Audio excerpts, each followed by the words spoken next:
మామ నాకు ప్రమోషన్ వచ్చింది. కంగ్రాట్స్ రా.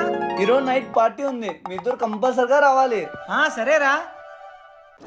అంటే ఇప్పుడు వండడం కడగడం ఉడవడం అన్నీ నేనే చేయాలా? జరగనివ్వను, అస్సలు జరగనివ్వను.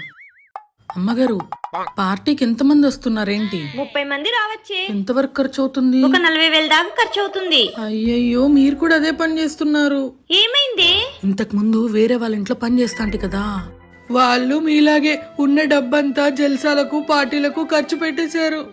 వాళ్ళ ఆయనకి హెల్త్ బాగాలేక సడన్ గా చనిపోయినాడు. వాళ్ళ బంధువులు ఒక్కరు కూడా హెల్ప్ చేయలేదు. పాపం వాళ్ళు పార్టీలు చేసుకోకపోయితే వాళ్ళ ఆయన బతికేవాడు. సర్లే, మీరు కూడా పార్టీలు చేసుకోండి అమ్మగారు. ధర్ని, అందరికీ చెప్పేసిన సాయంత్రం అందరూ వస్తున్నారు. సర్లే, ఇప్పుడు అందరికి కాల్ చేసి పార్టీ క్యాన్సిల్ అని చెప్పు. అదెట్లా చెప్తారే? నువ్వు చెప్తావా లేదా? నా పరువు అంతా పోతాదే. అందరూ